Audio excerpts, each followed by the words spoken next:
Hi, it's Angela. Thank you for joining me today. I want to share some information about immunity. Last week, I talked about some things how you could add a few things, remove some obstacles from your life. And it was strictly about simple lifestyle measures that can be very complicated too. But today, I want to share the idea. So I talk about Dinacharya.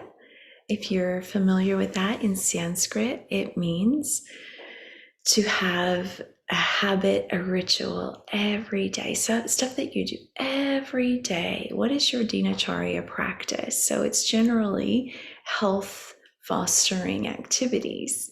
And for example, I get up early in the morning, I shower and I oil my body. I drink hot water, brush my teeth, floss. I do oil pulling, and it whitens my teeth. I love it. So those are the things I do every day. Those are part of my Dinacharya practice. Now, that's every day. There's also Ritucharya practice, which is something that we do every season, like every seasonal shift that happens. So in this time of summer, we're in the late summer. So we have about one more month of summer, a little bit less than a month, and then we move into fall. And during this time, we're going to see a lot of shifts in our climate.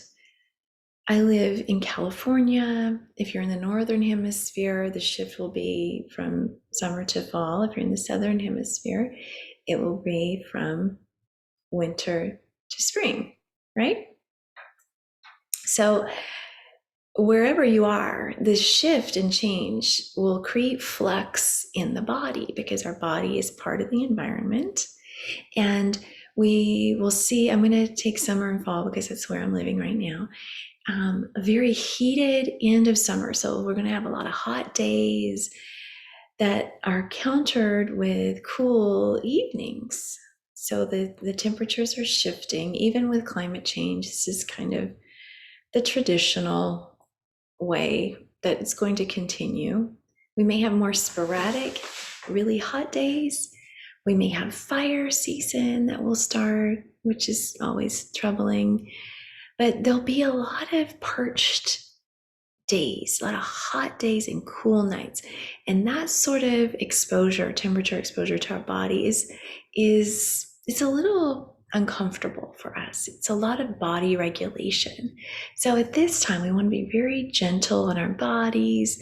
We want to try to sleep in on the weekends if we can, get some extra rest, go to bed earlier, keeping up with our Dinacharya practices, keeping up with whatever we're doing, but offer more nurturance to our body at this time. Now, you may practice and you may see a lot of information about cleansing. Cleansing is a traditional method of moving from one season to the next. But I'd like to invite you to perhaps think of this time as some cleansing. We can do some cleansing, but in a nurturing way. So really looking at this as a nurturing transition. So maybe eating more seasonal squashes at the end of this season. Perhaps you want to bolster your immunity with some wonderful spices and herbs, like ashwagandha is a wonderful herb. It's a traditional herb that many people take who study Ayurveda. You can just take little tiny amounts. It helps to boost and tone the tissues of your body, which are very important in thermoregulation. As we heat up and cool down, we want to have some ease in that.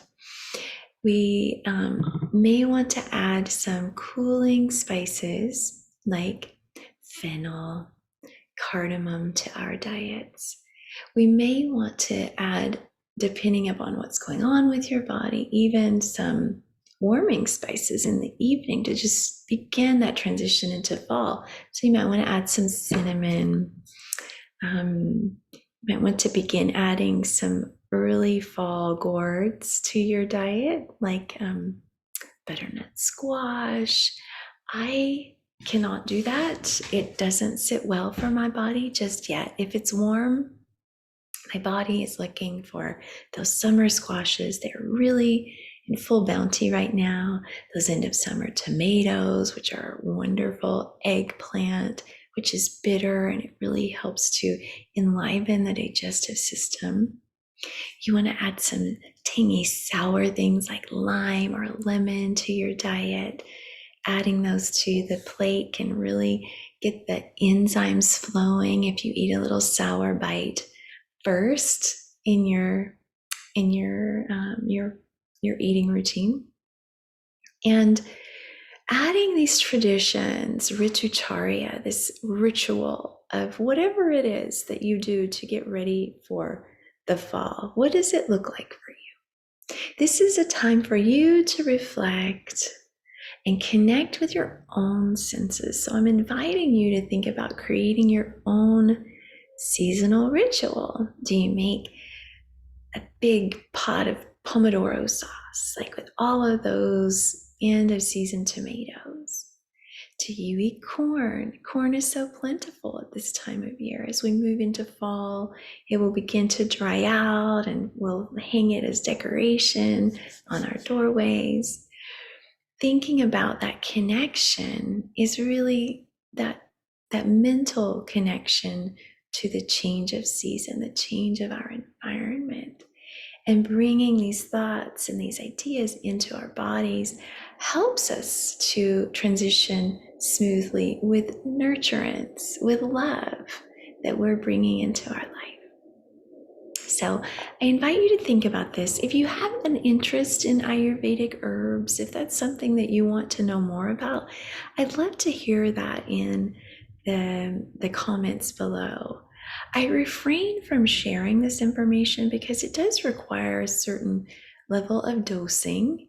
And if you don't know how to do this, or if you're using some sort of medication, it can be contraindicated for taking medicinal herbs.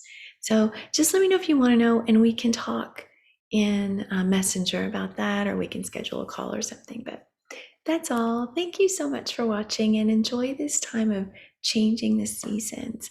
There's a little downloadable reference that you can have. It's a treat to you. It's on my website. I'm going to share the link below. Thank you so much for being a part of today, and let me know how you're doing. Take care. Bye. See you later.